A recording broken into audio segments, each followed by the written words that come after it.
अहिंसा तीर्थ प्रणेता, अहिंसा तीर्थ प्रणेता, जय जय हो भारत गौरव राष्ट्र संत प्रमुख सागर। स्वर्णिम स्वर्ण जयंती का अवसर ये महान है, मिलकर हम मनाएंगे गुरुवर देश की शान है प्रमुख सागर। जय हो गुरुवर प्रमुख सागर, जय हो गुरुवर।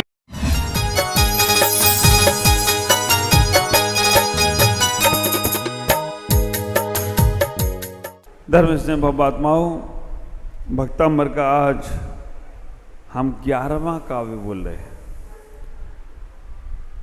आचार्य मांगतुंग स्वामी कारागृह में हैं और 11वें नंबर के श्लोक में वो भक्ति करते हुए क्या कह रहे हैं। बंधन में बंधकर भी भक्ति हो सकती है। हम अपने जीवन को समझने का प्रयास करें, बंधन में बंधकर भी भक्ति हो सकती है अगर मन में भक्ति करने का भाव हो तो।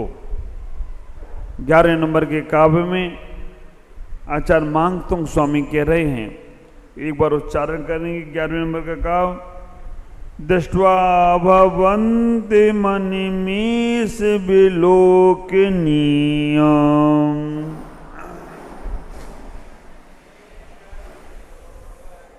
नान्यत तोषमुपि याति जनस्य चक्षु।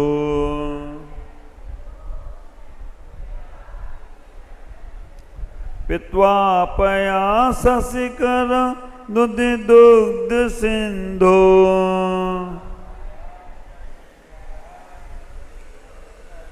क्षारम जलम जल निधे रसितुम का इच्छे।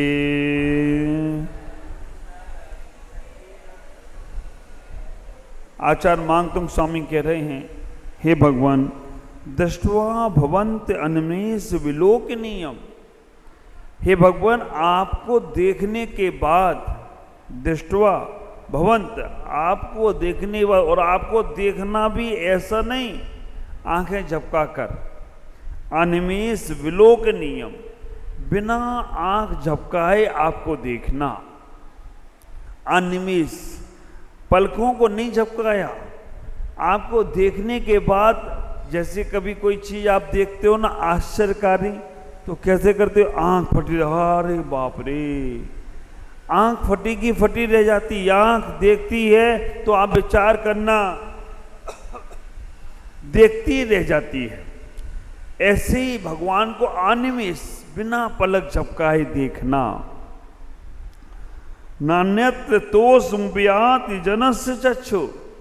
हे भगवान, आपको देखने के बाद इतना संतोष प्राप्त होता है, इतना मन को आनंद मिलता है, इतना मन आह्लादित हो जाता है, न अन्यत्र और किसी को देखने की इच्छा नहीं होती। जनस्य चक्षु,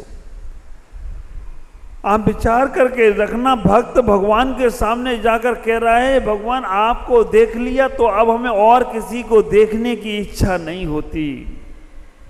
सबसे पहले उठकर भगवान को देखो, तृप्त हो जाओगी। भगवान को देखने के बाद और किसी की देखने की इच्छा नहीं होती। और आचार्य एग्जाम्पल दे रहे हैं, उदाहरण दे रहे हैं।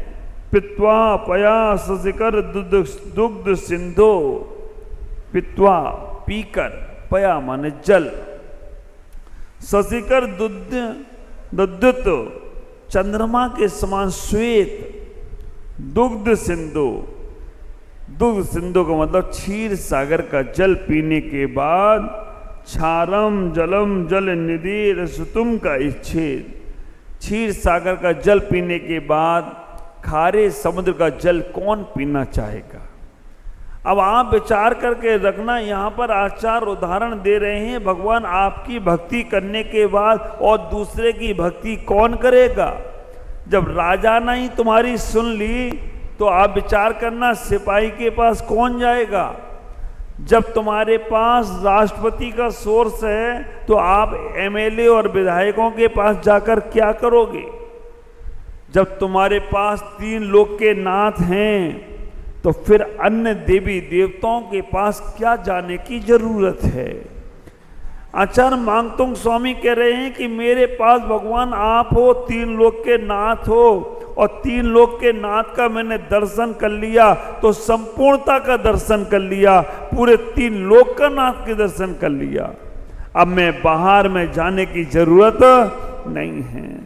ख्याल करो, आजकल तुम्हारी सामग्री लेने जाते हो बाजार में, मॉल में जाते हो, है ना, एक ऐसी दुकान तैयार हो गई जिसके अंदर तुम्हें हर चीज मिल जाती है। सब्जी भी मिल जाती है, कपड़े भी मिल जाते हैं, साबुन सोडा सरफ भी मिल जाता है, जो चाहिए वो वहीं मिल जाता है। तो फिर दूसरी दुकान पे जाते हो क्या? हाँ, ख्याल करो। शशि तापम, शशि ताप का नाश करता है, गंगा पापम, गंगा पाप का नाश करता है, कल्प वृक्ष अभिशापम, कल्प वृक्ष अभिशाप का नाश करता है। चंद्रमा के नीचे जाओ तो शीतलता मिलती है, वो तुम्हारे ताप का नाश करता है। गंगा में स्नान करो तो वो तुम्हारे पाप का स्नान नाश करता है। कल्प वृक्ष के नीचे चले जाओ तो वो तुम्हारे अभिशाप, मतलब तुम्हें वरदान दे देगा, अभिशाप का नाश करता है। लेकिन तीन लोक के नाथ ऐसे हैं जो तुम्हारे ताप, पाप, अभिशाप सबका नाश कर दें, तो कोई आश्चर्य की बात नहीं है। ये बात आचार्य मांगतुंग स्वामी कह रहे हैं। इनके चरणों में जाने के बाद तुम्हारे ताप, पाप, अभिशाप सब नाश हो जाते हैं। एकम जानाति सो सर्वम जानाति। 10 जगह गड्ढे मत खोदो। अगर 10 जगह गड्ढे खोदते हो ना तो मेहनत भी बहुत लगेगी, पानी मिलेगा या नहीं मिलेगा पता नहीं। एक युवक पहुंच गया एक संत के पास, बोला महाराज हमारे घर में हमें कुआं खोदना है, पंप लगाना है, हमें कितने फीट गहरी खुदाई करना है, आप विचार करना। संत के पास पहुंच गया, संत ने कहा 50 फीट में तुम्हें पानी मिल जाएगा। 50 फीट में पानी मिल जाएगा, ठीक है। उसने 50 फीट खोद दिया, पानी नहीं निकला। संत के पास आके बोला भगवान आपने बोला था 50 फीट खोदने से पानी मिल जाएगा, मैंने 50 फीट खोद लिया, पानी नहीं निकला अभी तक। संत का ऐसा तो हो नहीं सकता है, जानकार थे। कहा कि कहाँ खोदा है बताओ एक बार। और जब लेकर गया तो मालूम पड़ा 50 फीट तो खोदा था, लेकिन 5-5 फीट के 10 गड्ढे खोदे थे। पानी आएगा क्या? 50 फीट तो खोदा था, लेकिन 5-5 फीट के 10 गड्ढे खोद दिए, पानी मिलने वाला नहीं है। तो विचार करना, आपने भक्ति तो की थी, ऊर्जाओं को लगाया तो था, लेकिन 10 जगह डिवाइड कर दिया, 10 जगह लगा दिया। कहाँ कहाँ लगाया आपने? बच्चों में सुख मिलेगा, थोड़ी ऊर्जा उधर दे दी। पत्नी में सुख मिलेगा, थोड़ी ऊर्जा उधर दे दी। पति में सुख मिलेगा, थोड़ी ऊर्जा उधर दे दी।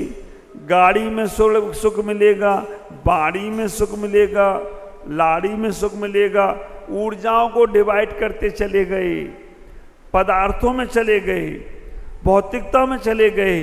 जितनी जगह तुमने अपने आप को बांटा है ना, आपका सुख बट गया। ख्याल करो, हमने अपने सुख को बांटने का प्रयास किया, अन्यत्र से सुख पाने का प्रयास किया। अगर एक जगह तुम्हारा मन लगा होता ना, तो ख्याल करके रखना, तुम्हें सब जगह से सुख प्राप्त होता। तुमने एक जगह अपना मन नहीं लगाया। आचार्य कह रहे हैं भगवान आपके पास हमारा मन लग गया तो फिर हमें और कहीं मन लगाने की जरूरत नहीं है। आपको मैंने देख लिया तो संसार में और किसी को देखने की जरूरत नहीं है। आपको मैंने सुन लिया तो अब और कहीं सुनने की जरूरत नहीं है। और आपके पास ये माथा रख दिया तो अब और अन्यत्र कहीं माथा रखने की जरूरत नहीं है, क्योंकि मेरी कायाकल्प तो आपसे ही बदलेगी। आचार्य यहाँ कह रहे हैं विचार करना, आगम चक्षु साहू इंद्रिय चक्षुनि सभ्य भूतानी देवाही वो ही चक्षु सिद्धा पुण्य सब दो चक्षु आगम चक्षु साहु। साधु अपनी आंखों से नहीं देखता है, साधु आगम की आंखों से देखता है। हम तुम्हें इंसान नहीं समझ रहे, हम तुम्हें मानव नहीं समझ रहे, हम तुम्हें स्त्री और पुरुष नहीं समझ रहे, हम आगम की आंखों से देख रहे हैं। तो हमारी आगम की आंख तुम्हें क्या दिखा रही है? तुम भव्य श्रावक हो, भव्य जीव हो, तुम्हारे अंदर आत्मा को परमात्मा बनने की शक्ति है। ये आगम चक्षु साहु देख रहा है ना। तुम पुरुष हो, तुम स्त्री हो, तुम फलाने हो, तुम फलाने हो, ये सब कौन देखेगा? बाह्य दृष्टि वाला। कह दिया ना, इंद्रिय चक्षुआणी सव्य भूतानी। सभी जीव संसार के होते हैं, वो इंद्रियों से देखते हैं, चक्षुओं से देखते हैं, लेकिन साधु आगम चक्षु साहु चलता है तो भी वो आगम से देखता है, प्रमाण से देखता है, ग्रंथों से देखता है, सिद्धांत से देखता है, और श्रावक आंखों से देखता है। ख्याल करो, अगर हम कोई चीज को देख रहे हैं तो उसमें हमारा केवल बाह्य दृष्टि से ही नहीं होगा, उस दृष्टि में आत्म कल्याण क्या हो सकता है, उसमें अच्छा क्या हो सकता है, वैसा देखने का प्रयास कर रहे हैं। आचार्य यहाँ कह रहे हैं प्रवचन सार में, देवाही बोही चक्षु। और देवी देवता हैं वो आंखों से भी नहीं देखते हैं, आगम से भी नहीं देखते हैं, वो अवधि ज्ञान के नेत्र से देखते हैं। सिद्धा पुण्य से वदो चक्राणी। और सिद्ध भगवान हैं, वो सिद्ध भगवान सर्वत्र देखने का प्रयास करते हैं। ख्याल करना, ये आंख है ना, आंख मिची तो अपना गया, आंख मिची तो अपना गया, आंख खुली तो सपना गया। आंख मिची तो अपना गया, आंख खुली तो सपना गया। 2 दिन का मेहमान है, श्वास रुकी तो दफना गया, श्वास मुख रुकी तो दफना गया। इसलिए इन आंखों को धन कर लो, देखकर भगवान को अपलक दृष्टि से। आश्चर्य तो मुझे तब लगता है, घर से निकलते हो आंख खोलकर और मंदिर में भगवान दिखे आंखें बंद, घर की पिक्चर चालू। मंदिर में भगवान के सामने आंख बंद करके दर्शन नहीं करना। सौद्रम इंद्र 1008 नेत्रों से भगवान को देखता है। भगवान को पूरा निहारो, भगवान को पूरा निहारो। आप विचार करना, उनको अपने आंखों में बसा लो, उनको अपने दिल में बसा लो। जब भी आंख बंद करो तो भगवान की दृष्टि, भगवान का पूरा शरीर, चेहरा, भगवान का हमारे मन मस्तिष्क में आ जाना चाहिए। हाँ, ध्यान करने बैठो तो आंखें बंद करके बैठना, दर्शन करने जाओ तो आंखें खोलकर दर्शन करना। आचार्य यहाँ कहने का प्रयास कर रहे हैं कि भगवान, आपको सुनने के बाद हम और किसी को सुनना नहीं चाहते। क्यों? क्योंकि आपको सुनने के बाद और किसी को सुनेंगे तो उसकी वाणी हमारे मन को खराब कर सकती है। उदाहरण दे दिया, क्षीर सागर का जल पीने के बाद लवण समुद्र का जल कोई पीना नहीं चाहता है। अच्छा, मैं आपसे एक बात पूछूं, आपने दूध, रबड़ी, अच्छी अच्छी चीज़ें खाई पी, और बाद में कोई कहे कि मिट्टी का ढेर रखा है, इसको भी थोड़ा मुंह में रख लो, करोगे? अच्छी अच्छे पदार्थ आपने भोजन बना के खा लिए, उसके बाद कहा कि मिट्टी, आप विचार करके रखना, अमृत पी लिया, उसके बाद कहा जहर भी पी लो, नहीं पियोगे, भाग जाओगे, दूर हो जाओगे। फिर जब 3 लोग के नाथ तुम्हें मिल गए, इतना अच्छा जैन कुल मिल गया, इतना इतना जैन समाज मिल गया, इतना जैन साधु मिल गए, फिर अन्यत्र क्यों जाते हो? तुम्हारे पास सब कुछ तो मिल गया है, संपूर्ण तुम्हें मिल चुका है, अब और कहीं जाने की जरूरत, कितना भी कुछ भी हो जाए, हमें केवल वीतरागता को नमस्कार करना है। हमारे अंदर भावना वीतराग बनने की होना चाहिए, हमारे अंदर भावनाएं परमात्मा बनने की हो। पदार्थ तो तुम्हें जीवन पर्यंत मिले हैं, और जीवन पर्यंत मिलते रहेंगे, लेकिन परमात्मा तुम्हें बहुत मुश्किल से मिलेगा। ख्याल करके रखना, अशांति करने वाले लोग बहुत बार मिलेंगे, लेकिन शांत चित्त हो जाए जहां पर, समझना वहां से तुम्हारे जीवन के रास्ते खुलते जा रहे हैं। तो विचार करना, आचार्य मानतुंग स्वामी यहाँ पर जो कह रहे हैं वो चीज अपने अंदर उतारने का प्रयास करना। हे भगवान, हम आपके जीवन का रसा स्वादन ले रहे हैं, हमने आपके जीवन को अपना जीवन बनाने का प्रयास किया है, अब मुझे और कहीं जाने की ज़रूरत नहीं है। ख्याल करके रखो, आज हमारे पास ऐसी ऐसी चीज़ें हैं जो एक प्राप्त हो जाए तो सर्वत्र हमें सब मिल जाता है, 10 जगह जाने की ज़रूरत नहीं है। ख्याल करो, यहाँ से कलकत्ता जाना हो तो टिकट कलकत्ता का ले लो, बस बीच के स्टेशन तो तुम्हें अपने आप ही मिल जाएंगे। कौन समझदार होगा, वो कहेगा कलकत्ता बहुत दूर है, चलो यहाँ से पहले हम खटखटी का टिकट लेते हैं, फिर बोका घाट का लेंगे, फिर गोला घाट का लेंगे, फिर तेजपुर का लेंगे, फिर गुवाहाटी का लेंगे, उसके बाद एक एक स्टेशन का टिकट लेंगे।